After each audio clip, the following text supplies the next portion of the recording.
कहानी का नाम क्या मैं बोझ हूँ। दीदी कहाँ खो गई? ध्यान कहाँ है आपका?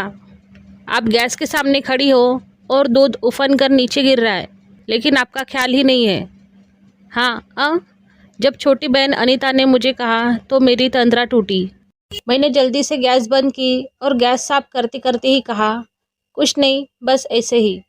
मैं जानती हूँ दीदी, आप लतिका के बारे में सोच रही है ना? हाँ, सोच तो उसी के बारे में रही हूँ। बहुत सोचने पर भी दिमाग काम ही नहीं करता। लतिका गोरे रंग की, सुंदर, पढ़ी लिखी इंजीनियर लड़की है। ईश्वर ने हर गुण से नवाजा है उसे, और लतिका ने भी अपनी मेहनत और लगन से अपने गुणों को निखारा है। 25 लाख का पैकेज है उसका। इतनी सर्वगुण संपन्न लड़की को जब लड़के वाले ना कहते हैं तो एक माँ के दिल को ठेस तो पहुँचेगी ना। आज 7वीं बार लड़के वाले लतिका को देखने आए हैं।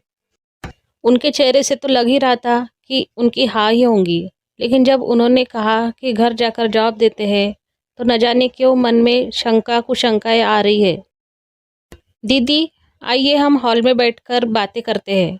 हॉल में कूलर चालू कर आराम से सोफे पर बैठी तो थोड़ा सा सुकून मिला। सुबह से लड़कों वालों की आवभगत करते करते बहुत थकान महसूस हो रही थी। ऊपर से मन में चिंता थी कि कहीं इस बार भी लड़के वाले ना कहते। दीदी इस बार उम्मीद तो पूरी है कि लड़के वालों की हाई होगी। देखा नहीं आपने कि लड़का और उसकी मम्मी किस प्यार भरी निगाहों से लतिका को निहार रहे थे। लड़के की मम्मी ने तो कह भी दिया था कि उसे तो लतिका बहुत पसंद है। अब निर्णय सिर्फ लड़के के ऊपर है। ऐसा पहली बार थोड़े ही हो रहा है। हर बार लड़के वालों के चेहरे से, उनके हाव भाव से हमें ऐसा लगता है कि इस बार लड़के वाले हाँ ही करेंगे। लेकिन हर कोई घर जाने पर दूसरे दिन फ़ोन पर अपनी ना बताता है। कुछ समझ में ही नहीं आ रहा है कि आखिर ऐसा क्यों हो रहा है। एक्सीडेंट में तेरे जीजाजी गए तब लतिका 5 साल की थी और पवन 2 साल का था। एक्सीडेंट में पवन के दोनों पैर चले गए थे।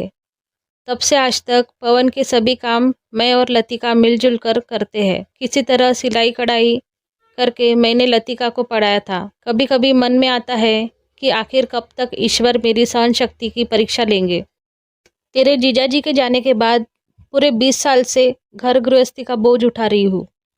सभी रिश्तेदारों ने हमसे मुंह मोड़ लिया था, क्योंकि उन्हें लगता था कि कहीं मैं उनसे सहायता न मांग लूँ। कहते हैं कि बुढ़ापे में बेटा हमारा सहारा होता है, लेकिन यहाँ पर तो 22 साल के जवान बेटे को मेरे सहारे की ज़रूरत है। सोचती हूँ कि एक बार लतिका के हाथ पीले हो जाए तो कम से कम एक बोझ से मुक्ति मिले। लेकिन न जाने मेरी किस्मत कैसी है कि इतनी सर्वगुण संपन्न लड़की भी लड़के वालों को पसंद नहीं आ रही है। मेरी तो कुछ समझ में ही नहीं आ रहा है। क्या आपने कभी लतिका से इस बारे में बात की? अरे ना, लड़के वालों की तरफ से हो रही है तो इसके लिए मैं लतिका से क्या बात करूं? दीदी शायद आपका इस बात की ओर ख्याल ही नहीं गया कि जब भी लड़के वाले उसे देखने आते हैं पहले वे खुश होते हैं,